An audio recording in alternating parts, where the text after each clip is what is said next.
Magandang umaga po mga kaibigan. Tayo po ay nasa isang edisyon na naman ng ating po Tapatan sa Aristocrat. And this is a very special presentation because we have with us two resource persons who will shed light on a number of issues. How I wish the third expected guest would come, but for reasons only he knows, wala pa siya hanggang ngayon. We're joined by a good friend, Verhel Santos, Chairman of the Board of the Center for Media Freedom and Responsibility, at isa pong opinion writer for the New York Times. And of course, we have with us Attorney Jude Josue Sabio, the legal counsel of the whistleblower about the Davao Death Squad, Mr. Edgar Matobato. So, our third guest, sana na makarating, ay si Department of Justice Secretary Vitaliano Aguirre II. I was told that there's conflict in his schedule because of a hearing at the House of Representatives. However, I begged his office to send a representative. I hope the representative will find his way to Aristocrat despite the jeepney strike which hit Metro Manila today. Sky, magandang umaga. Magandang umaga po sa inyong lahat. Magandang Lunes din sa atin. Lahat kahit may jeepney strike, traffic pa rin ng Metro Manila. Yan ang maganda. So, simulan na natin. Simulan na natin. Simulan na natin. Okay. Ang isang hindi kaagad mabobola ay yung taga-media. Dahil sa laging merong two sources rule o di kaya two or more sources.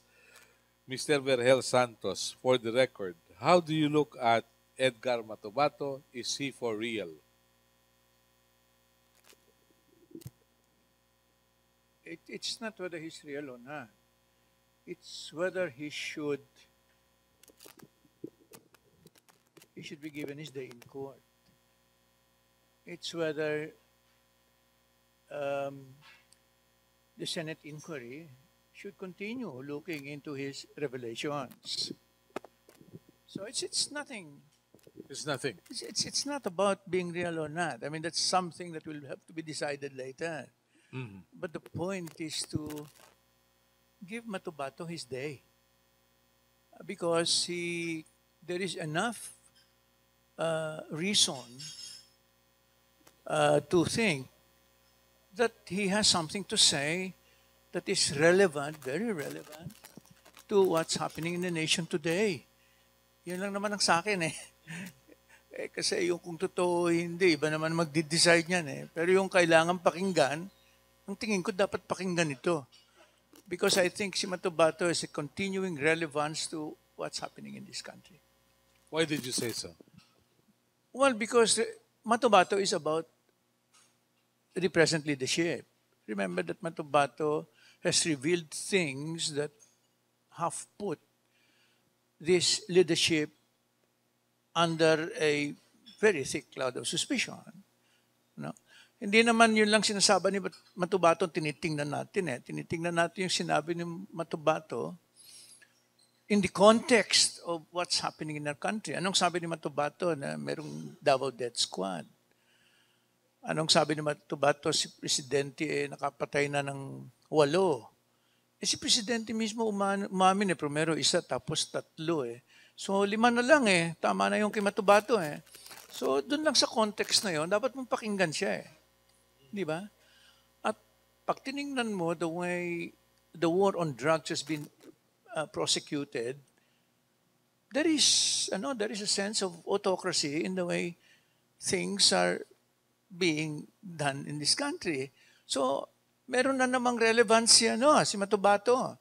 Ang hindi ko nga maintindihan bakit we're sidelining him. Okay. Thank you. That's just the opening. Ngayon, Attorney Sabio, you're a lawyer. Hindi naman kayo magkakilala ni Edgar Matobato, right? Welcome to Tapatan sa Aristocrat. Hindi kami magkakilala ni Edgar Matobato. Napunta ako sa kanya dahil noong matapos ako magkaroon ng angioplasty sa aking coronary arteries, sa Cagayan de Oro City, nagkaroon ako ng isang medical leave. So, nagkaroon ako ng angioplasty mga June 2016. Kaya nagkaroon ako ng maraming oras. Now, habang nagpapahinga ako, bandang mga September, nakita ko yung testimony niya. I saw his testimony in the Senate. And I found myself immediately believing in his testimony. As a practitioner of law for more than 20 years, I found his testimony reliable, credible, and truthful. Now, akin yun eh. That's my personal view, based also on my competence as a lawyer. So in those, considering that I had a lot of time, I found myself suddenly writing articles, which I caused to be published in the Mindanao Gold Star. In Cagayan de Oro City, I'm not a journalist, but I wanted to express my views on Matubato, especially on his credibility. And luckily, my articles were published in the Mindanao Gold Star, and one of my articles was published in the Philippine Daily Inquirer on September 29, 2016. And I defended Matubato, especially his credibility. And a certain Jesuit priest contacted me through Facebook. And then he asked me if I was the author of that article in the Philippine Daily Inquirer, and I said yes. And he told me Matubato still had no lawyer. So I said I might as well defend him because I already defended him in public in my articles in the Mindanao Gold Star Daily. So he told me to come to Manila, and I told him I'm broke because I still have this. I still had recently my angioplasty, and he said he will send me money, and so he sent me a money for my one-way ticket to Manila, and then One-way ticket lang? Yeah, one-way ticket, and that Akala began. ko Franciscan yung nagbigay sa'yo dahil one-way ticket He lang. was a Jesuit priest. Jesuit. And then when I came to Manila, I was told to handle the case in Davao, but I wasn't able to go there immediately that day, and I went to Davao 2 days thereafter and set to work on his bail for that firearm case in Davao City. That began my legal work with Matubato began when I went to Manila on October 5. And never did I think that I would be a lawyer for Matubato because I don't know him personally. I was only referred to him by a Jesuit priest. But they say most Jesuits are yellow tards. Now, I do not know if the Jesuit priest is Liberal Party or yellow, has a color of yellow, but what was in my mind at that time was to defend Matubato because I believed in the testimony of that person, and I was competent, and I am competent to defend him in the cases being hurled against him. And for the record, I am not a Liberal Party personality or person because I never became a member of the Liberal Party. In fact, during the last election, I never voted for any president, but for the record will show that I supported Roy Sinieres. In fact, when we saw each other in Butuan City sometime in 2014 or 2015, if I'm not mistaken, he told me that he would choose me as one of his senatorial candidates, but unfortunately, we were all declared to be nuisance candidates, and only Roy Sinieres survived and became the candidate. But unfortunately, he died. He died. Yes.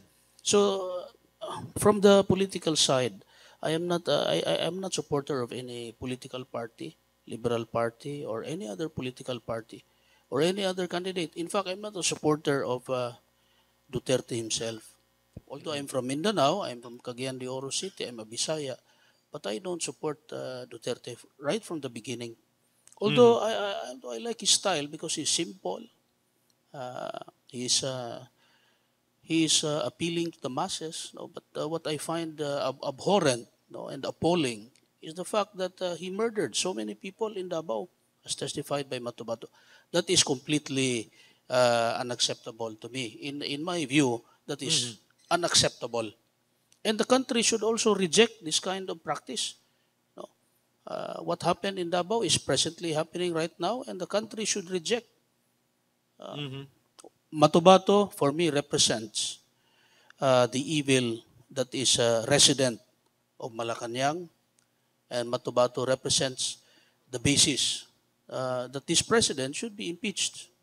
Attorney Jude, you said before that immediately when you watched his testimony, you believed in him. What really made you believe in his testimony? Modesty aside, I have been in the practice of law for more than 20 years. Now,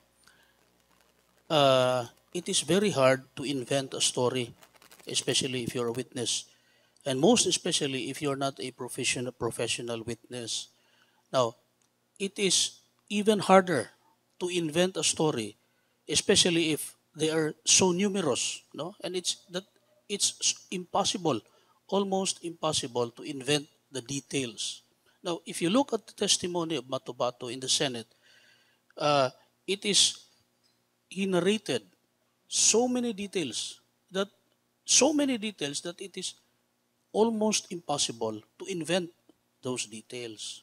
Now, you will be amazed, no, by the fact that he was able to mention the names of people whom he was associated for more than 24 years. That is a very difficult task to do, especially considering that he is only a grade 1. He only attained educational attainment of grade Basic, 1. very Yes, basic.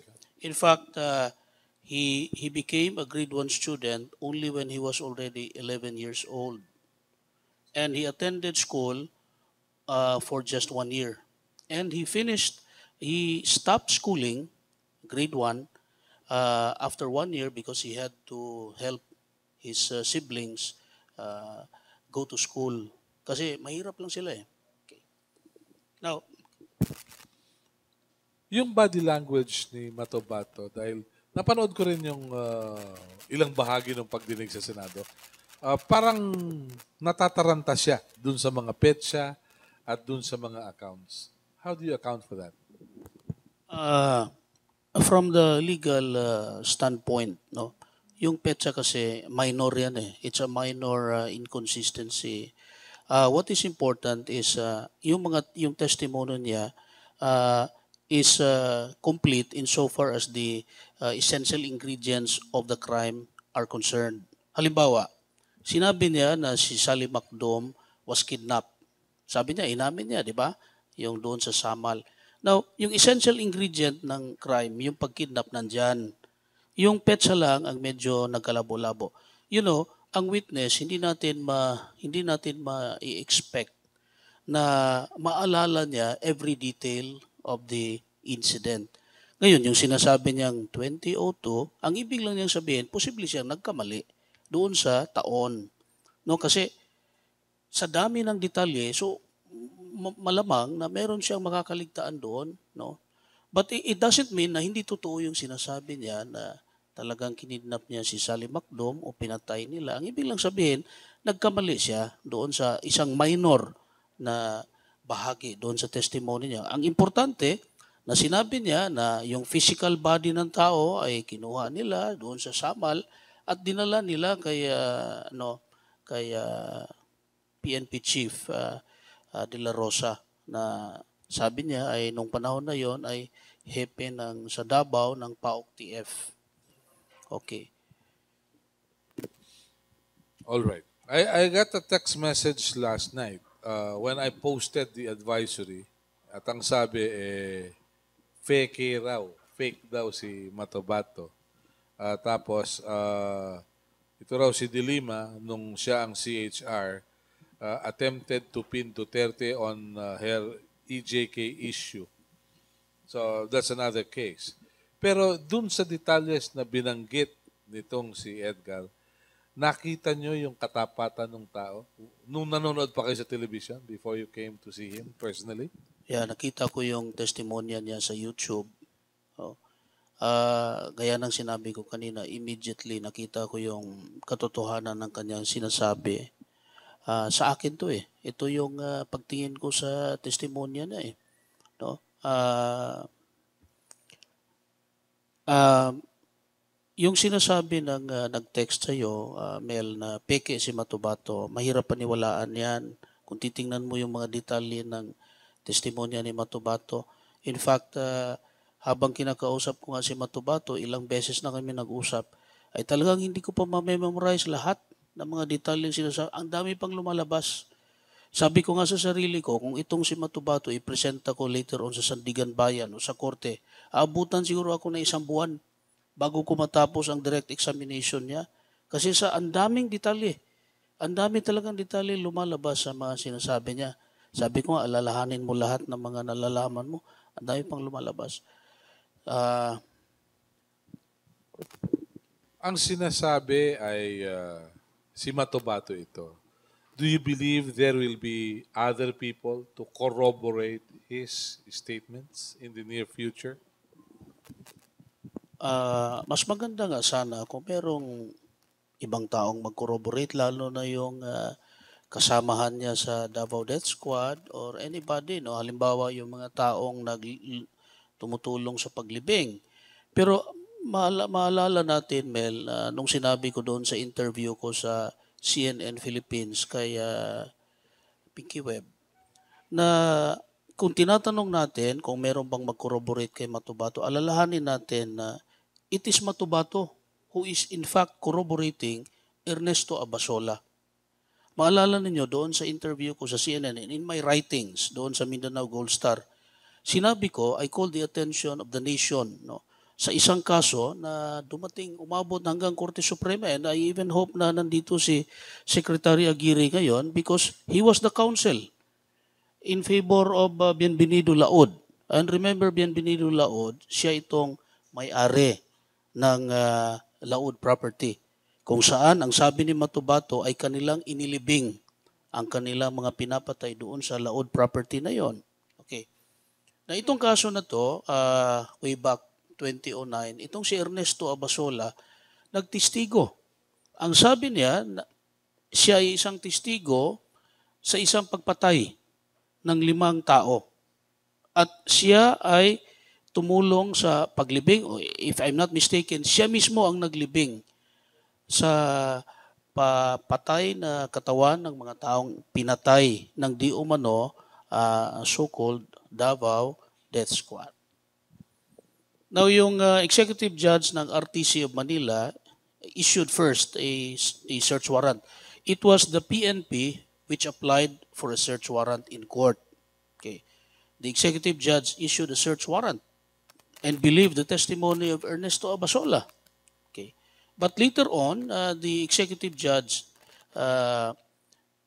set aside his order granting the search warrant.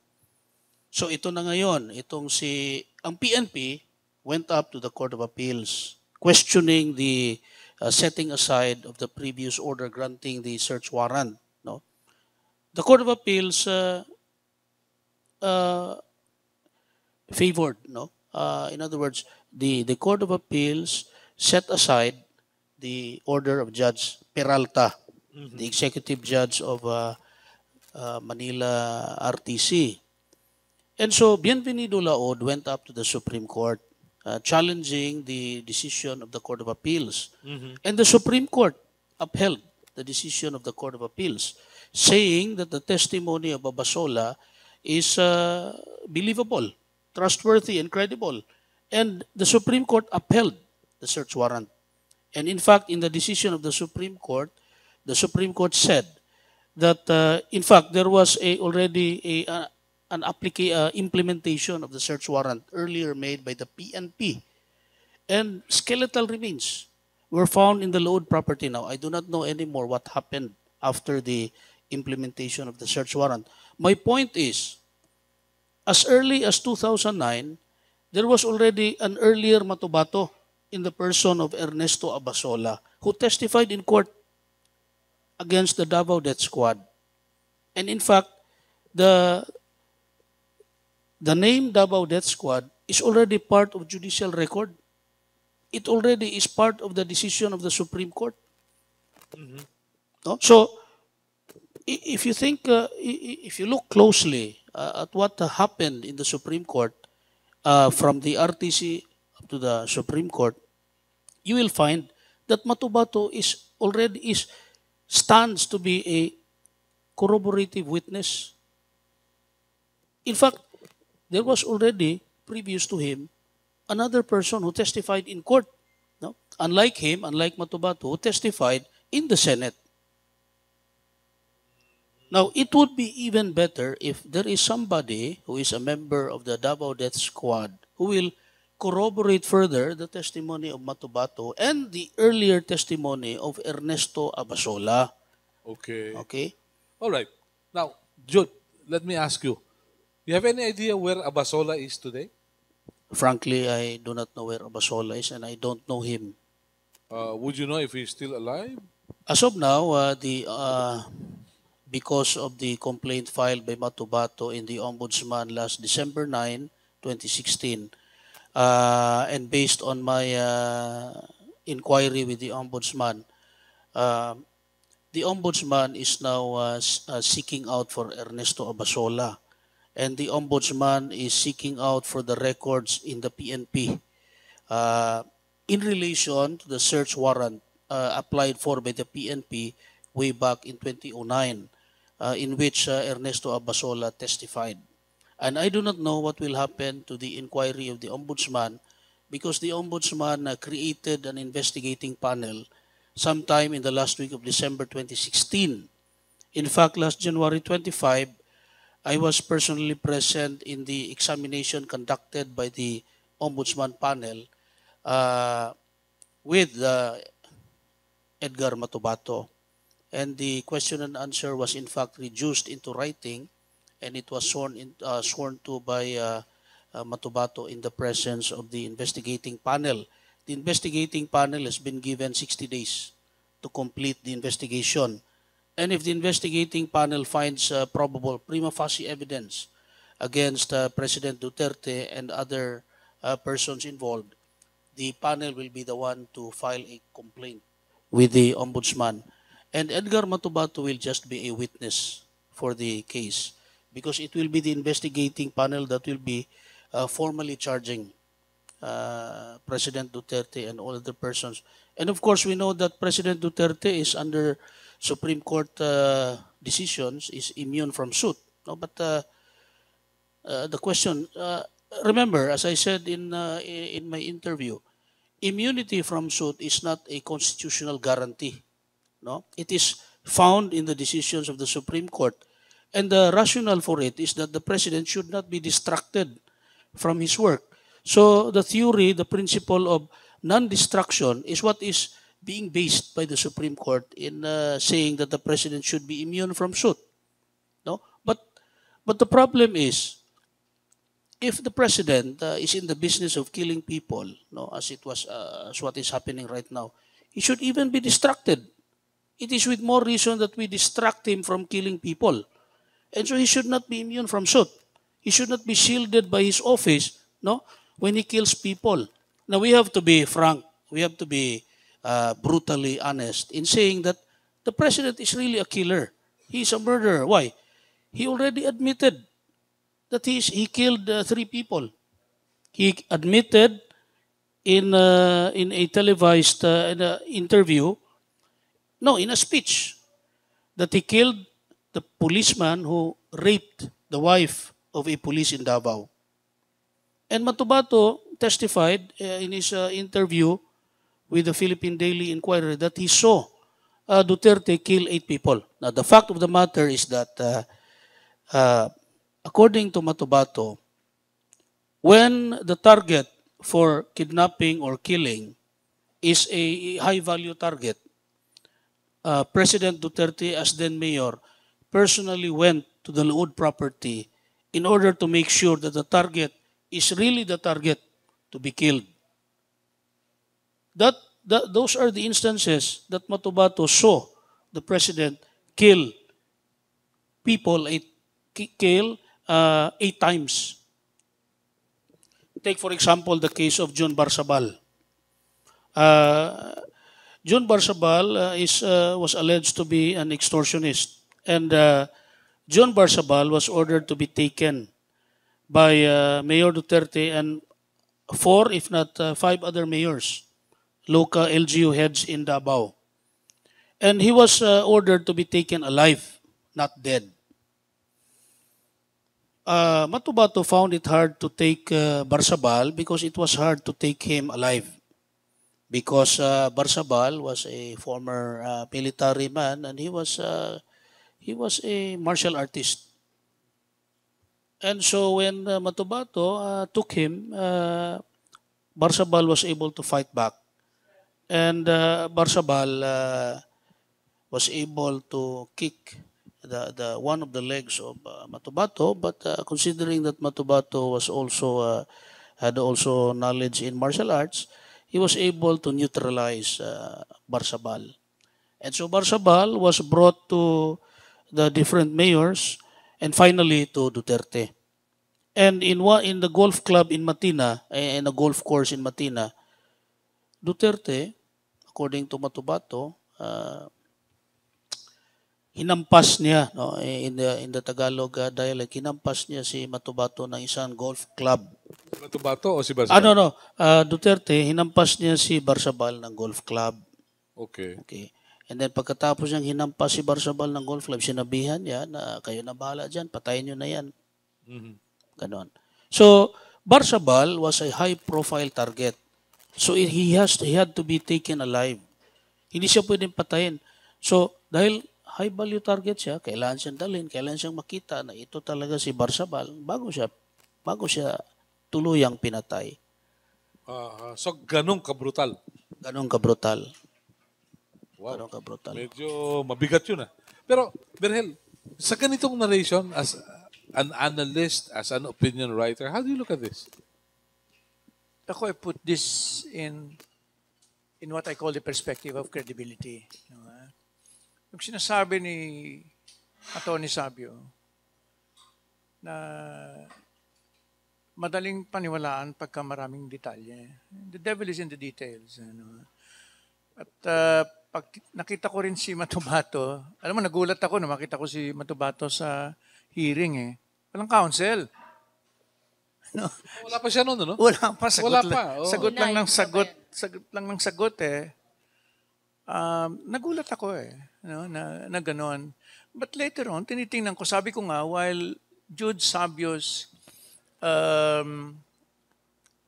while Jude has made up his mind, na totoo lahat yung sinasabi ni Matubato, being a journalist, ang tingin ko, kredibilidad muna. Di ba? And I would have to put this in the context of other hearings conducted in similar cases. Bakit yung kay Matubato hindi i-hear, yung mga galing sa Muntinlupa na mga kriminal, pinagpipiestahan sa Kongreso. Bakit ganon? No? Mukhang hindi yata parehas yun. Yan ang tinitingnan ko. Pangalawa, yung the first story, nakuha ko rin yun na lumalabas na corroborating witness lang talaga si Matubato dahil may nangyari ng isa. In fact, ako yung nagtatanong. In fact, I asked Jude Jude, kung may nahukay doon sa quarry na mga buto, ba't hindi pa na de-date? If only to show na itong mga panahon na ito na nalibing yon ng panahon ni Mayor Duterte, hindi ba that would be an interesting fact that can be established. Never mind kung kanino yung buto niya. Ito muna. Petsa muna. Petsa muna. Dating a piece. Kaya naman yun They can do it in Egypt. Ginagawa. Hindi, dito lang ginagawa So, yun ang tinatanong ko. Tsaka nakita ko na rin yung Supreme Court decision on that case. Kaya ang sa akin, kaya sinasabi ko na dapat tingnan yung kay Matubato. Pangalawa, sinasabi ko nga, may continuing relevance. Yung sa akin sinasabi, may continuing relevance si Matubato sa panahon ngayon dahil sa mga nangyayari. 7,000 patay sa war on drugs. Tapos may mga sideline pang murders yung mga pulis. Di ba? So, in the context of all this, yung kay Matubato, dapat mong tingnan. Ano, Pero hindi yata yun para ang makita focus. Well, I can understand din na hindi yun ang focus. Bakit? Ayaw nilang tingnan eh. I mean, it's one thing to say na pwedeng tingnan. It's another na hindi ayaw tingnan. Ay talaga nilang tingnan eh. Gusto ko lang makita so that things could be ventilated, things could be revealed. And for us for the nation, to see for itself kung ito ba ay credible or hindi. Yun lang naman ang gusto ng nasyon dahil ang antay naman nilang verdict sa korte rin manggagaling eh. Sa korte rin mga I-argue rin naman ni Jude Sabio yung case ni Matubato di ba? So yun lang ang sa akin bilang mamamahayag. Gusto ko lang, ito ba dapat tingnan ng mga mamamahayag? Yung konti lang ang nadagdag doon sa interview ng CNN International kay Matubato, di ba? Ulit lang yun eh. Pero, ang tingin ng mga mamamahayag, this is a story that bears repeating because of the changing perspectives. Noong una, isa lang ang inamin na pinatay ni Presidente. Ngayon, 3 na. Ngayon, sabi So, 5 na lang. Lumalapit nga doon sa score ni Matubato. Edgar Matubato. So, dapat tingnan natin. Okay. Now, let me ask you, Attorney Sabio. This is a very controversial issue, controversial person. Are you not afraid of your life? Siyempre natatakot ako, Mel, kasi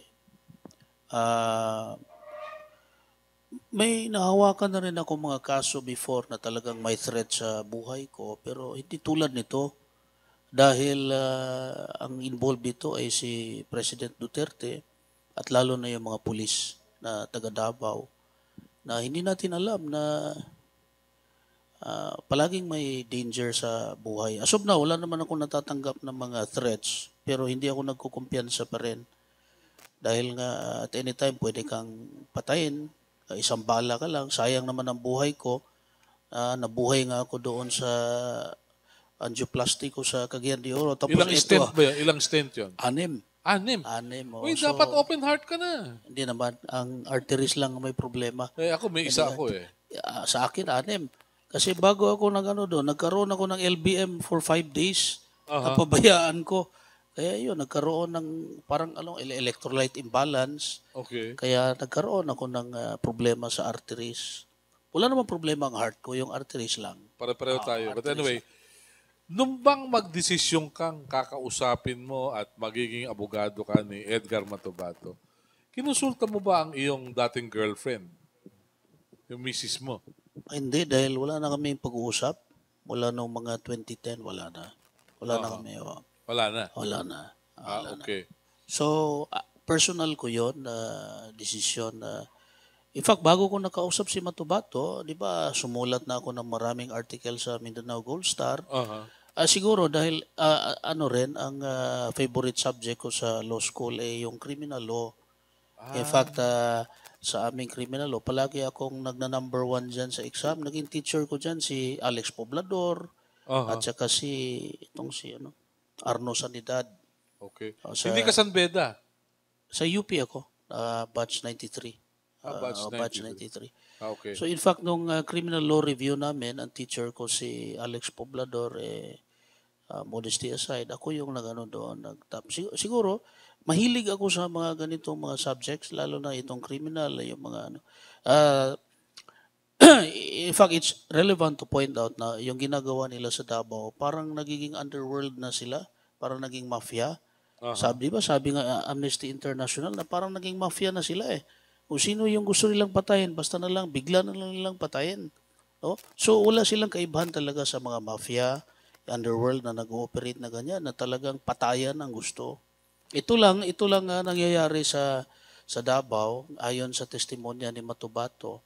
Ang nangyari lang doon, ang pinapatay nila, quote-unquote, mga suspected criminals. No? At saka ibang mga tao. Now, ang tanong nga rito, tama ba yon na yung suspected criminals? Ito talaga, Mel, ito talaga yung isa talagang nagpa-convince sa akin na i-defend si Matubato. Dahil hindi ko matanggap yan eh. Ako, may criminal mind rin ako, pero yung pagka, yung ano ko, yung core values ko as a person, lalo na nag-aral ako sa mga Catholic schools, Ateneo de Manila in my undergrad, pati sa high school ko, at saka sa elementary, hindi ko matanggap yan eh. Lalo na pag mayor ka o presidente ka na bigla ka na lang papatay. Kahit na mahirap yan. Eh ang tao nga na mahirap, ang ina at ama niyan, gusto pa talagang buhayin yan kahit adik yan eh. At saka bakit pinapatay? Ikaw ba Mel, tanungin kita, kung meron kang anak na adik, papatayin mo ba yon? Hindi. Kaya nga Hindi ako presidente. yun na nga, kahit criminal pa yan, adik pa yan. Now, nakikita lang kasi ang problema dito kay Matubato, we have to take note that he testified a little over 2 months after President Duterte took oath as president. Kung makikita mo, very fresh pa siya from the elections and very popular siya. So yung testimony ni Matubato, hindi talaga binibigyan nila ng pansin, lalo na yung mga aliado niya sa Senado. No? Kung titingnan mo siya, he was like Moses. He was like a voice in the wilderness. Dahil siya lang mag-isa. Sabi nga ni Beryl kanina, wala siyang abogado, umupo siya doon. Bahala na, sabi niya, magsasalita ako sa nalalaman ko lang kung ano yung totoo. Okay. And he was speaking against a popular president who received a fresh mandate, a popular mandate from the people, garnering almost more than 15 million votes. Yeah. No? Has it ever occurred to you that Matubato may be nuts to do this? Baka may kalungkutan dahil hinarap mo yung presidente on national television, sa Senado, ganyan. Tandaan natin na Matubato did not come from nowhere. No? He was tortured. He was taken from his residence from Barangay Sasa of Davao on June 19, 2014. He was taken by his former colleagues in the DDS. Now, prior to that, or in September of 2013, he talked to Arthur Las Cañas, telling Arthur Las Cañas that he was leaving the DDS, the Davao Death Squad, because of old age. Now, on June 19, his former comrades in the Davao Death Squad went to his residence, telling him that there was a project, project on the instructions of Mayor Duterte. But he did not go with the group because he was suspicious that something fishy was going on. Because in the first place, he already left the group. So parang nakita niya na nakaprogram siya. Yeah, parang nakaprogram siya, so umalis yung grupo, bumalik yung station commander ng Sasa, may dalang kaibigan niyang pulis. Kaya sumama siya. Now, along the way, biniyahe siya, 3 beses huminto yung sasakyan, and ang alam niya, pag huminto yung sasakyan sa biyahe, papatayin ka.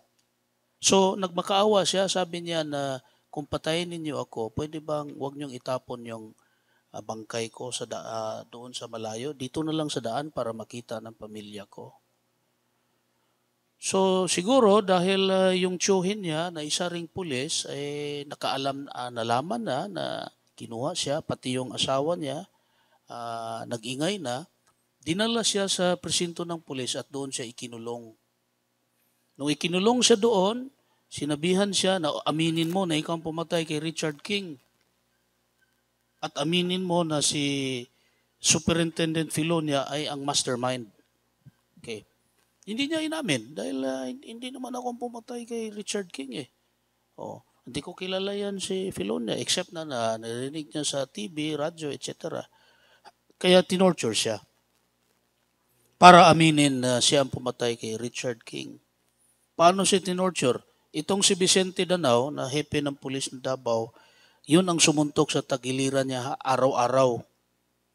Hanggang dumating sa punto na namaga yung chest niya. namaga itong ribcage na hindi na siya makahinga. Kaya nagpatawag ngayon ng Rescue 911 sa Davao. Ayaw pumayag ni Vicente Danao na dalhin siya sa ospital. Dumating yung rescue, nilagyan ng ice. Yung yelo yung dibdib niya. Isa pa, itong si Renante Medina, itong SPO4 o SPO1, basta police officer Renante Medina, siya, yung bang lie down on his face on the floor at tinusok ng barrel ng Armalite, yung kanyang puwet. You will be surprised that the wound sustained by that attack is still present today. It's a non-healing wound. Really? Yeah, it's a non-healing wound that is present today since 2014.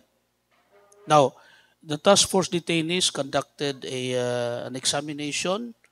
A medical expert from the task force detainees conducted an examination of the wound. At nakita nila na non-healing, di nag-heal. And based on the expert opinion of the medical examiner, it is a product of torture. Yun ang sinasabi ko, na sinaksak ng barrel ng Armalite isang beses lang. Hanggang ngayon, Matubato is supposed to be for surgery. In-examine siya ng Jose Reyes Memorial Hospital in December of 2014. In-examine siya ng physician ng Senate at nakita na dahil sa sugat na yon, naputol ang isang blood vessel doon sa ilalim, kaya palaging dumadaloy ang dugo. Kailangan siya ng surgery ngayon. Ang problema, kailangan ng mga 100,000 or more for the surgery. Wala pang budget para sa surgery na yan. And I'm pleased na yung heal na yan, yung sugat na yan, hindi pa nag-heal. Kasi nga, there is still evidence na talagang nandyan yung torture na yan. Matubato is not only a person, he is also, I think, is guided by spirits. Remember, Bentain, during the time of Erap, Bentain was killed and placed in a barrel and concrete was poured into the barrel. You know Yes. that, Mel? Yeah. And because of that, Erap was booted out of office. No? And It all started. with that. And in fact, Bentain, I know Bentain because I lived in his house in UP Diliman when I was still studying law. Yeah, I know. Really? I know him. At one point, I lived in the house of his parents in UP when I was The still head studying of law. UP Security, right? Yes, his father. So, diyan mo makikita na kahit isang patay lang na tao. Remember yung nangyari dito na yung massacre sa bus ng panahon ni President Aquino? Mm-hmm. Di ba nakita mo yon? Maraming collateral damage yon. Di ba? Maraming namatay, maraming naapektuhan politically. Itong situation na to, kay Matubato, more than 1,000 were killed in Davao. Ang sabi ni Matubato, para silang mga manok na pinapatay doon sa Davao. So makita mo, maraming tahanan, maraming pamilya ang nawalan ng mga mahal sa buhay nila. Yung iba hindi na nila alam because ang pinaka common nga method of execution sa Davao yung i-kidnap ka, isasakay ka sa isang van. Yung Davao, makikita mo yan, may mga van yan, 2, 3, 4. Yun ang ginagamit nila. I-kidnap ka and then sa loob ng van, igagarote ka and then dadalhin ka na kung saan ka ililibing doon sa Laod property. Naisipan ko, Mel, kaya pala garote ang pagpatay nila sa tao kasi malinis, walang dugo. Di ba yung dugo pag messy yan? Messy. At saka mangangamoy. Kaya pala naisip ko na kaya pala ginagarote para malinis, walang dugo. Pagdating doon sa Laod property, pag buhay pa yan, doon nila sinasaksak, doon nila binabaril. Could you just imagine kung barilin mo sa loob ng van, tatalsik yung dugo. Diba? Madudumihan yung sasakyan, may evidence, may dugo. Para malinis, sinasakal, pagdating doon sa doon ililibing nila. At Hindi saka ba ang pwede sabihin ng lalaban, kaya nabaril? talagang hindi, wala na yung laban-laban na yan, Mel. Talagang pinapatay. Pag dinudukot ka, isasakay ka sa van, talagang patayin ka. Wala na yan kasi ililibing ka. And alam mo kung paano nila nililibing, according to Matubato, talagang sinachop-chop nila. Chop-chop. Yung mga kamay, yung paa, tanggalin. Alam mo bakit? Pina-explain ko sa kanya, bakit ba kailangan i-chop-chop? Kasi sabi na yun ang utos. Alam mo, nakakapagod maghukay daw. Kaya maggagawa sila ng isang hukay na maliit para magkasya yung 2, 3 tao, 4, 5, talaga i-chop up nila para magkasya doon, para efficient. Now, kung itatapon nila sa dagat, hindi na i-chop-chop, buo yan, pero lalaslasin nila yung tiyan para makapasok ang isda doon, para makain yung nasa laman loob, para madaling mag-decompose. Now, balik ako doon sa spirits. Matubato, sa tingin ko kay Matubato, may mga kaluluwa ng tao, yung mga pinatay, Mel, na nangangailangan ng ustisya. Matubato is not an ordinary person. Mind you, may mga kaluluwa na nag-guide sa kanya. And nung nandun siya sa isang religious house, no, somewhere in Fairview, may alitap-tap na nagpakita sa kanya. Yung alitap-tap na yon, nagtataka siya, bakit may alitap-tap? In the surrounding, walang alitap-tap. At saka yung alitap-tap, Lost command. yung alitap-tap, hindi na ng electric fan. Hindi na ng electric fan yung alitap-tap. Hindi na Hindi natatangay. hindi natatangay ng electric fan. Kaya nagtataka siya, bakit ganun daw may alitap-tap? So, doon sa Santa Rosa, nung inilipat siya sa safe house, nakakita siya ng Virgin Mary, ng estatwa na ganito kalaki, ganyan. Nagtaka siya, bakit nasa basura? Meron bang tao nagtatapon ng imahe? So, kinuha niya. Di ba nakita niyo yun sa interview niya sa CNN? Yun yung nakita niyang imahin ng Virgin Mary. Ako sa tingin ko, si Matubato na is here to stay hanggang nandyan pa si President Duterte. At sa tingin ko, si Matubato, no, talagang pagkaluluwa na ng tao. Alam mo, nakakita ko ng sine na tumira sila sa isang bahay na merong pinatay doon sa bahay. Palagi silang minumulto. Yung pala, yung kaluluwa, naghahanap ng katarungan. Humihingi ng katarungan. Yeah. At saka ginaguide sila na doon, sa isang lugar sa bahay, doon Makukuha mo yung clue. doon pala inililibing yung Very well. doon pala inilibing yung patay na katawan ng tao na in this case, bago si Matubato, except nung si Ernesto Abasola, Mel, na nagsabi na nakatistigo siya ng mga pinatay na tao at saka inilibing, si Matubato ang unang tao na nationwide scale na nagsabi na may mga tao silang itinapon sa Samal. May isang lugar dyan sa Samal na ang current daw malakas. Doon nila itinatapon yung mga patay na katawan dahil doon malakas ang current. Hindi ka pwedeng magpunta doon dahil matatangay ka. Okay. Doon nila itinatapon yan. Tsaka yung doon sa Laod property, doon nila inililibing. Kasi itong si Benvenido Laod at saka si Duterte, matalik itong magkaibigan. Ito siya may-ari ng Laod. Laod property is comprised of 10 hectares. 10 hectares na property. Ano siya, ang terrain niya, may bundukin, merong hindi mabundok-bundukin. Okay. At saka may quarry talaga. Maganda ang ano daw dyan, ang quarry. Maganda ang aggregates. All right. Okay. Verhel, I understand you have a transcript of what happened at the Senate. You have the transcript. Were you able to go through the transcript at the Senate? Yeah, I've been sent, tinitingnan ko kasi lagi nga, look, Mel, I'm just looking for credibility, Is for Jude to make the case to get a verdict favorable to Matubato. Ang sa akin, credibility lang Is this worth a story? Ganun naman tayo di ba? Hindi naman natin alam kung ano saan pupunta yan Pero pinag-uusapan natin kung may credibility lahat ito. Tinitingnan ko ang nakikita ko, at some point, ayaw talaga ng pakinggan. Masyado ang resistance para pakinggan si Matubato. In fact, doon sa mga Senate asides, makikita mo na talagang parang, ako, umpisa pa lang, tinitingnan ko na mukhang hindi natutuloy yun the likes, yung mga comments ni Senator Gordon at saka ni Iping Lacson, I remember at one time galit na galit si si Senator Gordon dahil meron daw hindi sinasabi si Matubato na dapat niyang sabihin na tinatago sa kanila. And all the time pala, nasabi na ni Matubato at nandun na pala sa transcript. It was pointed out. So look at all those things, ano? Kung yun, nakakalimutan nila Mabuti pa si Matubato, walang nakakalimutan.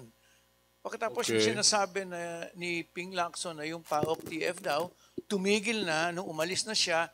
I thought that was a statement of self-importance. Ano? That an office disappears with you. Pero hindi, nagtuloy pa rin May budget pa nga tumatakbo pa So, that alone will show you kung sino ang dapat paniwalaan. In fact, these two senators seem to me to give cause for suspicion more than Matubato did. Kaya ako tinitingnan ko rin yung story. Really?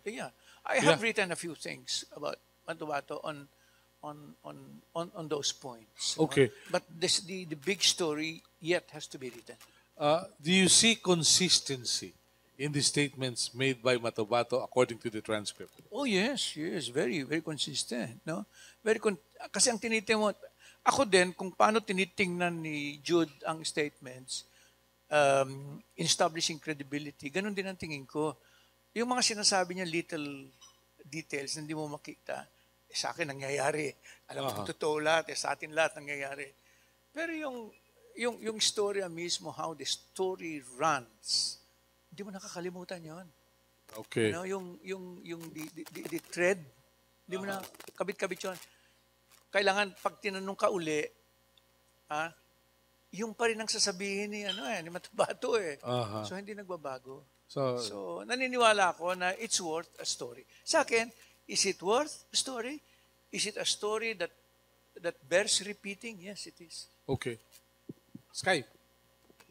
Ang daming detalye ni Attorney Sabio. Pero ngayon, Attorney, ano yung move forward po natin when it comes to this situation with Edgar Matubato? Kaya nasabi ko na kanina na nag-file na nga ng complaint noong December 9, 2016 at ang ombudsman nag-create na ng panel of investigators composed of 3 members. And the panel is given 60 days to complete the investigation. Last January 25, nagkaroon na ng personal examination ang panel kay Edgar Matubato in my presence at gumawa January 25. Yeah. At ang statement niya was reduced into writing and was sworn to immediately. Yung taga-ombudsman nagdala pa nga ng printer, nagdala pa ng laptop para immediately because at that time galing ako sa Panabo City, meron akong inisikaso sa kaso niya sa Davao o sa Panabo City. And then pagkatapos ng examination na yun, bumalik na naman ako sa Panabo City.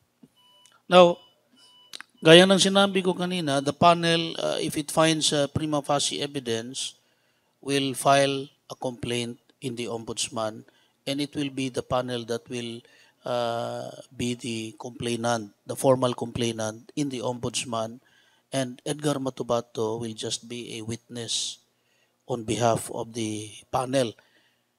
And as of now, I'm looking at the possibility of seeking an immunity from prosecution for Matubato in the ombudsman, because the ombudsman has the power to grant such immunity to a state witness like Matubato. We have to remember that Matubato was a state witness and still remains to be a state witness. He is a state witness because he is a direct participant in the criminal incidents that he testified upon. No? We'd like to...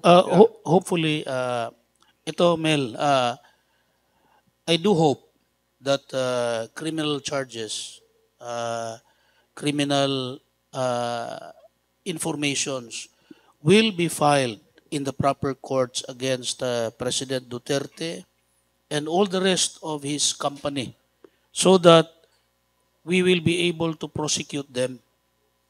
And I will be honored to prosecute them.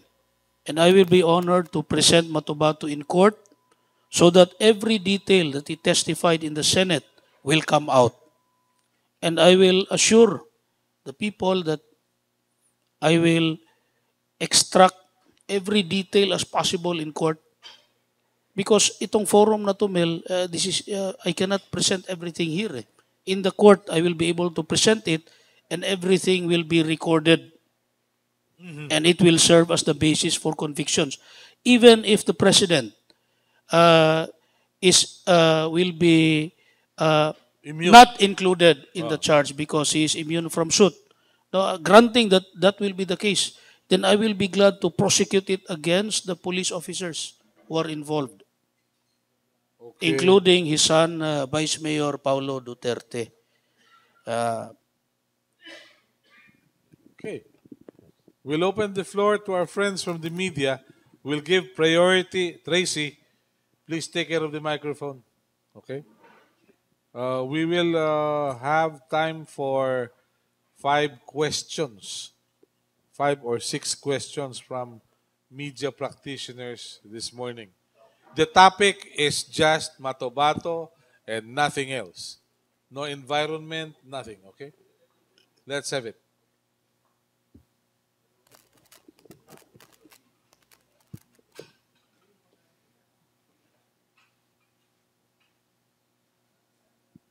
Good morning, Juvie de Guzman of DWBL. Medyo kinilabutan ako sa mga sinabi po ninyo, attorney.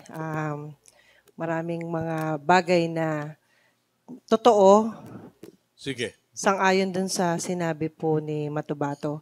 Pero sa ganito bang klase ng aksyon, kagaya po ng mga nagawa ni Matubato, sa tingin niyo po ba gagaang yung kaso niya sa kanyang mga revelasyon na kung tutuusin ay bahagi rin po siya ng mga krimeng nagawa doon sa Davao City? Please. Ruby, gaya ng sinabi ko kanina, tandaan natin na isa siyang state witness. So kung state witness siya, participant siya, he is not just an eyewitness. Because yung eyewitness sees things from the outside. Nakita niya, no? He is a state witness. Ibig sabihin, kasama siya sa paggawa ng krimen. Now, under the law, pag state witness ka, and if you are not the most guilty, pwede kang i-discharge o pwede kang bigyan ng immunity from suit. Now, at the time when he was with the WPP, state witness siya, dapat na meron siyang immunity from suit. Only that, lumabas siya dahil nga magiging presidente si Duterte. At pag nandun siya, lalo siyang magiging in danger, di ba? Kasi nandun na. Ang WPP, under yan kay Pangulong Duterte. Now, gagaan siya in the sense na hopefully, sana mabigyan siya ng immunity from prosecution ng ombudsman. And gagawan ko rin I'm exerting effort na sana mabigyan rin siya ng immunity from prosecution by the Commission on Human Rights. Because the Commission on Human Rights is conducting an investigation into the killings in Davao when Duterte was still mayor. No? Under the Constitution, when the matter is within the authority of the Commission on Human Rights, it has the power to grant immunity from prosecution, no, to a witness in that particular matter within the authority of the Commission on Human Rights. And kung mabibigyan siya ng immunity from prosecution, gagaan sa kanya. Dahil hindi na siya isasali doon sa kaso. Hindi na siya isasali. Magiging testigo na siya. Now, under jurisprudence, when a private person commits a crime and there is a public officer being the mastermind, the private individual is no longer the most guilty. He is the least guilty. The most guilty is the public officer. Now, in this case, he will qualify as a state witness. Sang-ayon din po sa inyo na tila hindi pinakikinggan yung credibility ni Matubato. Sa gantong paraan, ano ba yung dapat mangyari kung tutuusin, regardless dun sa nakikita natin sitwasyon ngayon sa Senado? Ang nakikita ko, ituloy na lang yung kaso sa ombudsman and sana makasuhan sa korte, kung hindi man sa Sandigan Bayan o sa Regional Trial Court, para maituloy ang kaso, para malitis natin. Ako, ang gusto ko talaga, kung pwede lang sana, bukas na ba, ipresenta ko na si Matubato sa korte. Now, yung sa Senado, hindi natin masahan. Gaya ng sinabi ko kanina, it was a little over 2 months nung umupo si President Duterte.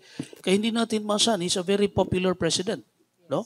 So we cannot expect na a person like Matubato, is only grade 1, can stand against the president who is very popular. Marami siyang aliado sa Senado. Hindi nga siya nabigyan ng paraan na matuloy ang testimony niya, maituloy.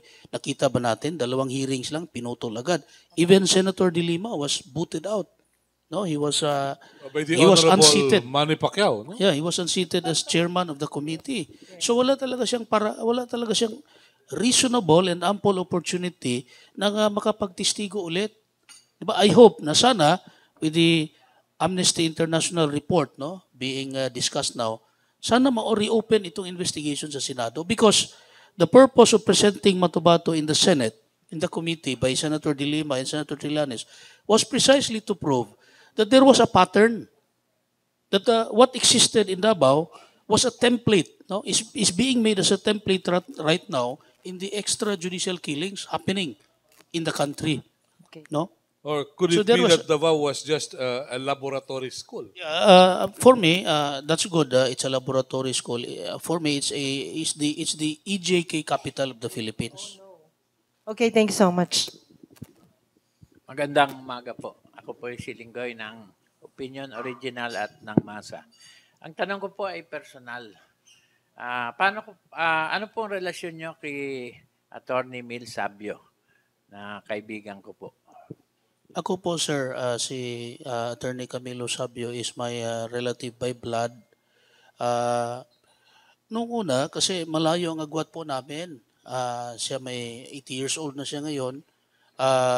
But we come from the same place. Nung nag-aral ho ako ng law nga, in fact, doon ako nagtrabaho sa kanya, sa House of Representatives.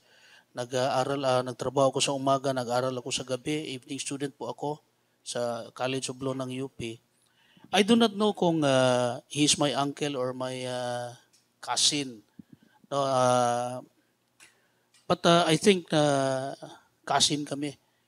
Pero we are close because siya ang tumulong sa akin nung nag-aaral ako ng law sa College of Law ng UP. In fact, nung nagsimula ako kay Matubato, pumunta ako sa bahay niya at sinabi naman niya na okay ang... Thank you. Salamat po, sir. Okay. Good morning po. Tracy Cabrera po sa at Opinion din. This is a question out of curiosity. Si Presidente ngayon, parang do sa Bato-Bato case is being targeted because of EJK. Alam din po natin na the past presidents have also been accused of that. Even ex-senator, former yumao na Benigno Aquino. Bakit si Duterte lang parang napopronounce yung kaso, samantalang Marcos, Ninoy Aquino himself, some people have been targeted also as perpetrators of EJKs. Gusto ko itanong kung ano yung EJK kanino Aquino. Extrajudicial killings. Kanino Aquino, aling kaso?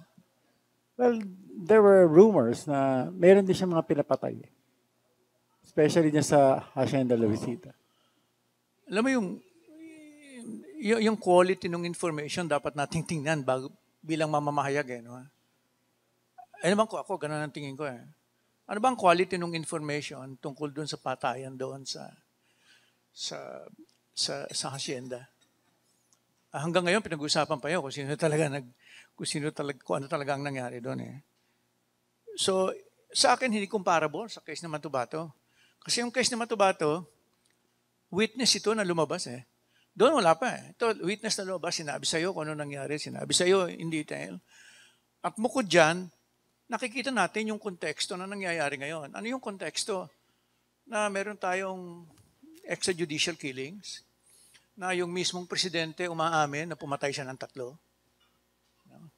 At meron pang Amnesty International report ngayon na sumasama pa dito sa mga reports na ito. Ibig sabihin, kung titingnan mo yung quality ng information in the case of Matubato, malayong malayo doon sa iba.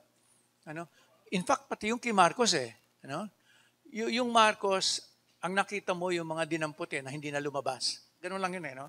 Pero hanggang ngayon, yung kay Ninoy nga, kung sino bumaril, hanggang ngayon, wala pa rin umaamin kahit ano binigyan lang ng desisyon ng korte, pero hindi umaamin. Pero kung Matubato, maliwanag Ibig sabihin, may kredibilidad, may kalidad yung informasyon dahil sa mga nangyayari. May lumabas na taong kamukha ni Matubato. In fact, I seem to have heard Matubato. I don't know, Jude can correct me. Ang sabi niya, totoo yan, ako dapat magbayad. Pero dapat yung presidente magbayad din. Yun ang sabi niya no? Ako handa ako to answer to answer for those crimes, but the president should too. Yun ang narinig ko sa kanyang sinabi So it is not as if na gustong kumawala nitong tao no? Ang gusto niya talaga sabihin lahat. So yung case ni actually hindi si Ninoy, si Noynoy yun.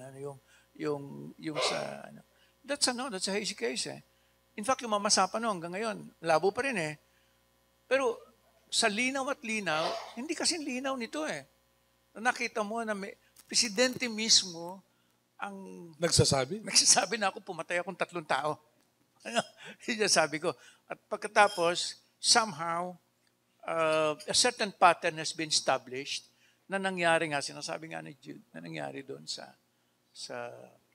Davao. Okay. Yung sa atin, kredibilidad lang. Hindi natin sinasabi ito totoo.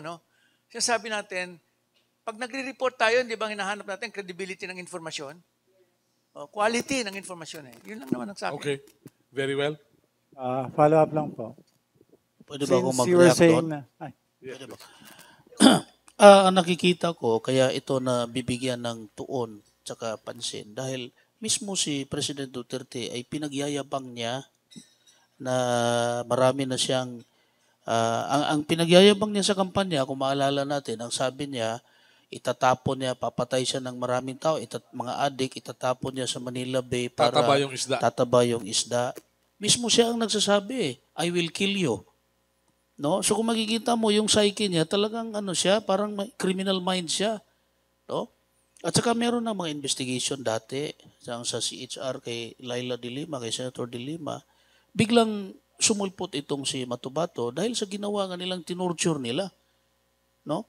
Now, yung sinasabi ninyong sa panahon ni Aquino, kung ang tinutukoy ba niya ay yung Hacienda Luisita, isang insidente lang yun Itong tandaan natin, itong sa Davao, ay systematic, organized, and widespread attack on a portion of the civilian population. Ang sabi ng Amnesty International ngayon, it's an attack on the poor. The target is the poor. Katulad nung nangyari sa Davao, ganun rin. Mga mahihirap, yung binabaril sa daan, kinikidnap, tapos pinapatay na hindi natin alam kung sino yung mga tao na pinatay at saka itinapon sa dagat. So what differentiates the situation in Davao is that it is systematic, it is organized, and it is widespread. Hindi lang isang insidente ito Ito ay isang policy for crime control instituted by the mayor of Davao during his time in Davao City in order to kill criminals. Now, ayaw na niyang i-prosecute. Sabi niya, mahirap daw. Matagal, maproseso, tsaka magastos. Kaya ang gusto niya, patay na lang yung mga tao, yung mga criminals. Okay. Berhel, let me just ask you, you've been observing society for some time. Why is it that people cheer whenever the president hurl invectives? Why do people laugh? Why do people clap when the president says, I will kill you? Una, bago no? Pangalawa, tinatanong lagi yan, bakit ba natin inelect si Duterte? Ako ang tingin ko, ito pananaw ko lang, dahil sa lopsided, criminally lopsided distribution of resources and opportunities in this country, ang mga tao, yung mga mahihirap, hindi na sila naniniwala na darating sa buhay nila na malilift sila from poverty. Kasi alam mo yung development, kahit tingnan mo, hindi mo pwedeng lokohin yung mahirap eh. Nakikita mo na the pace of development is glacial. So hindi mo na makikita siguro nung apo mo, baka hindi pa eh. So ang hinahanap natin lagi shortcut. So pag hanap ka ng shortcut, ang hinahanap mo strongman. Di ba? Ang hinahanap mo diktador. Sabi ko nga sa isang artikulong sinabi ko, tamang-tama si Duterte because authoritarianism defines the manner and temperament of this man. Not only the manner and temperament, but the character and the predisposition of this man. Kaya gusto ng tao. Bago no? Wala pa tayong nakitang ganito. Alam mo naman, sa tao, this is a public novelty. Sa pribado lang natin naririnig yung mga, pero ito publicly eh. At saka, meron ngayong, mukhang may kalakaran na ganito ang mga leaders ng mga bansa eh. Di ba? Sa Amerika, ganun din eh. Sa Europa, ganun din eh. So, naghahanap tayo ng strongman. Kasi hindi tayo marunong gumawa ng distinction between a strongman leader and a strong-willed and morally rooted one. Yung strongman, walang problema yun. Iba yun, wala sige yun. Lang, iba yun. Sige lang. So, kaya sabi ko nga, ang problema natin is one of culture, not of system. Gagawin yung federalist, hindi naman ang problema eh. Ang problema mo is culture. So, ngayon tatanong mo ako, paano babaguhin to? Hindi ko alam. Basta ang alam ko lang, itong nakikita ko na kultura yung problema. Eh ngayon, itong si Duterte, yung nagpapalakpakan talaga, tsaka hindi lang may hirap eh. Meron ding mga ibang tao na, kaya nga ngayon nakikita mo kung sino yung nag-aral at sino yung pumasok lang sa eskwela. No? The difference between those who are educated and those who have been schooled. No? So, doon makikita. Ang isa ko pang gustong ipakita, Melo, is that hindi natin nakikita yung nangyayari sa sosyedad eh. Yung sinasabi ni Jude, yung kung anong klaseng tao ay namamatay, these are people who have been victimized 3 times. Victimized by poverty, victimized by drugs, and now victimized by extrajudicial killing. 3 beses mo binibiktima yung may hirap eh. Pero ang nakakalungkot is that yung kapwa nilang mahihirap, yung iba nag-cheer pa eh for this eh. Kasi nagkaroon ng of self-interest, the sense of self-interest lumakas sa klase ng kultura natin. Would you say that will take a long time for the public support or perceived public support for Mr. Duterte stay? Tayo naman hindi yung nagtatagal ba o hindi eh. Kasi hindi naman sa nagtatagal eh, no? Tatanggalin naman natin eh. Tatanggalin natin kaya lang ang iniisip natin, we have always hoped that one day we will find the right strongman. Naghahanap the right one, So, medyo ako, hindi ko alam darating yung kung ano yun. Hindi ko ma-define kung sino yun. Okay. All right. Napakaganda. Yes, please. Just follow up lang. Tama yung sinabi nyo, sa journalist, siyempre we talk on facts. Kaya nga, sabi ko out of curiosity. It was not a report I was saying. Now, ganito di ba, Hitler, if he had won the war, they won't judge him na genocide yung ginawa niya. Siya nanalo eh. That depends on history. Now, kay Duterte, in defense of the president, ngayon, sinasabi nyo na EJK and all that stuff. Ganun ang mundo eh. Ganun ang kasaysayan, di ba? Kagaya kay Ninoy, he's a hero for some people. But for some people, he's an asshole. You see. Hindi, sa akin, si Ninoy, hindi ko natawag na hero. All I know is that Ninoy took a bullet in his head. Sino bang makapagsasabi ito, tumanggap ng bala sa ulo natin? Pwede niyang hindi gawin yun eh. Pwede hindi pumunta rito yun eh. Ngayon, whether you think him a hero or not, is beside the point. The fact, kasi tayo mga periodista tayo eh, ang fact ay took a bullet in his head. Ngayon, yung kay Hitler, I'm a journalist eh. I don't go into hypotheticals eh. Kung manalo ba si Hitler, yung mga ganun, hindi ko nitingnan eh. Kasi Para sa akin, it's a useless exercise yun. Okay. Gusto ko makita yung nangyayari ngayon. All right. Yes, Leo. Pahiram ulit ng mikropono.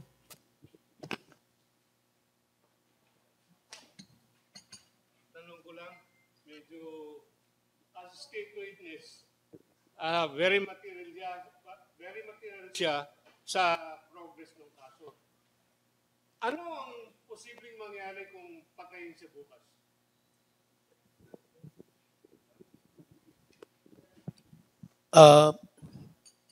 Kung mamamatay siya, wala na makatestigo sa korte.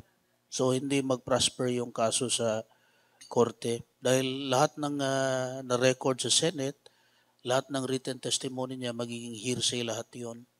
Kailangan talaga siyang magtestigo sa hukuman. Maliban na lamang kung merong ibang lilitaw na testigo para mag-testify against Duterte. Pwede ba akong mag-react doon sa isa kanina, Mel? Yes, please. Gaya ng sinabi ko kanina, ang problema kasi Matubato testified 2 months, barely 2 months after na nakaupo si Duterte. Masyado pang popular si President Duterte at the time. Now, remember na, subsequently, mayroong survey na lumabas na 95% of the people are afraid na baka sila or yung mahal nila sa buhay ay magiging biktima ng EJK. So, at saka 95% of the people say na ayaw nila na pinapatay ang drug addict o criminal sa pamamagitan ng extrajudicial killing. So, makikita natin na unti-unti ang publiko ay nagpapakita na hindi sila sang-ayon sa ginagawang EJK. On the political front ay talagang si Duterte talagang popular pa dahil nga he garnered 16 million votes. Now, yung testimony ni Matubato, dapat ito ay napag-usapan nga bago ang eleksyon or during the election. Ang problema, itong si Duterte, medyo matalino rin dahil hindi siya agad nag-announce ng kanyang candidacy. Remember, he knows. He knew at the time that Matubato is in the DOJ. Kaya sa tingin ko, ito ang pananaw ko, the reason why he did not announce immediately his candidacy is that Matubato was already in the DOJ and anytime Matubato could be used by his opponents to destroy his candidacy. Di ba? Yun ang sa tingin ko, yun ang rason eh. Kaya nung na-late siyang mag-announce ng candidacy niya, medyo nawala siya doon sa possibility na yon. Kaya hindi siya nasira sa eleksyon, di ba? Pero kung in-announce siya na mas maaga, durog siya. Ganun. Baka magamit pa yon because si Matubato, hawak ng Liberal Party, nandun sa DOJ at the time eh. So remember na yung LP at saka si Duterte, isa lang yan. Noong 2010 election, 2013, tumulong yan si Duterte sa Liberal Party, remember? No? So, ayaw ng Liberal Party na na i-offend si Duterte dahil mawawalan sila ng boto sa Davao. Tapos biglang tumakbo ngayon si Duterte. Akala nila Duterte will not win kasi sino ba naman siya? Hindi naman siya kilala nationwide. Mayor lang siya ng Davao. So at the time, nung nag-announce siya ng candidacy, wala nang time to destroy him. Hindi na napag-usapan yung Davao Death Squad, yung ginawa niya sa Davao. Ang napag-usapan yung mga milyon-milyon niya, yung pera-pera niya nung inano ni Senator Trillanes. Pero wala nang panahon eh. Okay. At that time, talagang And everything was just politics. wala na. So, akala nila, hindi mananalo si Duterte, siya palang nagtalo sa Liberal Party. Now, whether or not Duterte is popular, nandyan yung prinsipyo natin na yung karapatan ng isang taong mabuhay ay isang universal principle. It exists. Contrary to what Duterte said, that it's a Western concept. No, it's not a Western concept. It's even biblical. Sinabi ng Panginoon, thou shall not kill. Diba? Malinaw yan. At saka after World War II, nung na-experience natin yung Holocaust, yung genocide sa panahon ni Hitler, doon ang mga tao sa buong mundo nagkaroon ng pag-iisip na kailangan maprotektahan ng human rights. Kaya doon sumulpot yung Universal Declaration of Human Rights, yung mga Convention Against Genocide, etc. Itong century, the past century, the emergence of the concept of human rights. Before, walang ganun eh. Kaya nagkaroon din ng anti-war sentiments. Remember? Yan. When I was in the elementary grades, yung sentimiento laban sa Vietnam War was very evident. We have another question from a colleague.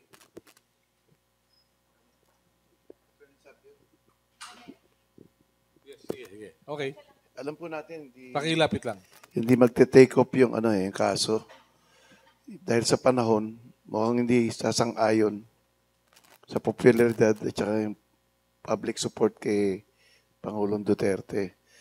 Would you think pag after 60 days may findings, if and when, kumbaga, sumablay bigla to si Duterte, patong-patong na eh. Diyan na yung bag down ng yung peace initiative eh, bagsak na eh.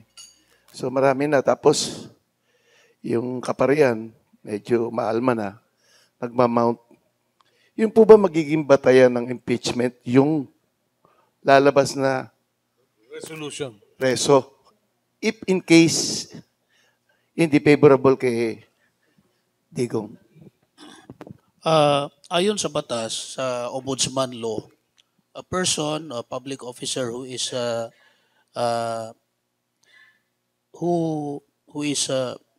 supposed to be subject to impeachment can still be investigated. So President Duterte can still be investigated in the ombudsman. Now, if there will be a finding of probable cause against him, he may be excluded in the case to be filed with the Sandigan Bayan or with the court. But under the law, under the ombudsman law, the finding of probable cause can be referred to Congress for a possible impeachment. So that finding of probable cause against President Duterte can be utilized as a legal basis for impeachment. Now, my position, my personal view is that the right to life is guaranteed by the Constitution. Now, if you kill somebody, that is a violation of the Constitution. It is a culpable violation of the Constitution, which is a ground for impeachment. How much more if millions were killed during the time that he was mayor? And another thing, another argument against presidential immunity from suit is that the acts committed by Duterte were acts committed at the time when he was still a mayor. Those acts were committed not during the time that he was president. Those acts were committed during the time that he was mayor. Now, I think that presidential immunity applies only when the acts being referred to are committed during the time that the person or President Duterte is already president. Not just like in the case of the EJK happening right now. But as I told you earlier, immunity from suit should not apply in this case because we have a case of mass murder. Now, even a barangay captain who is accused of murder is not supposed to sit as barangay chairman. How much more a president who is a self-confessed killer, murderer? Now, by the admission alone of the president that he killed 3 people or even more, that is already a ground for impeachment. Now, as I said, we have a popular president. He has a supermajority in Congress. He has allies in the Senate. So we cannot expect now. I hope that what the church is doing right now, voicing against EJK, can be a basis, can be a signal to our legislators and the people to support the move for impeachment against the president. Okay. Hindi kaya umulo ng pera bigla? Para sabihin, happy days are here again. It's beyond me. It's already politics, no? But legally, based on the law, based on the Constitution, the finding of probable cause for murder, kidnapping, and other acts, could be a ground for impeachment. Okay. We're pressed for time. I'm sorry we can no longer accommodate the question. I'm sorry, next time na po tayo. You should have raised your hand earlier. Any message to everyone today, Berhel? Ako isa lang gusto kong makita. A full ventilation of the Matubato case. Kasi kailangan natin yun para maintindihan natin yung iba pang nangyayari sa sosyedad ngayon, especially in the presidency of this man. Okay. Thank you.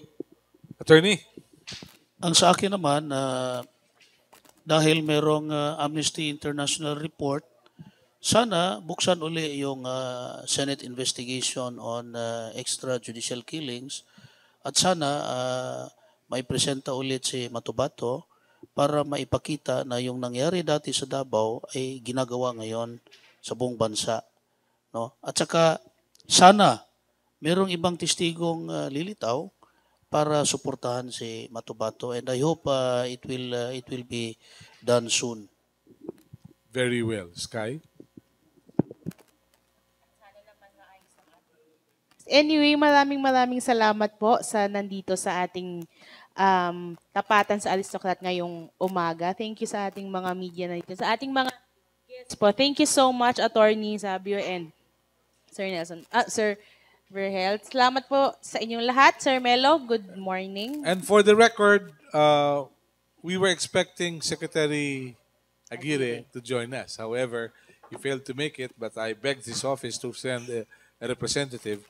However, there was none. So for the record, we invited him to join us and share his thoughts and ideas about Edgar Matubato. So thank you very much. See you next week. Verhel and Attorney Jude, thank you for taking time out to be with us. Salamat po.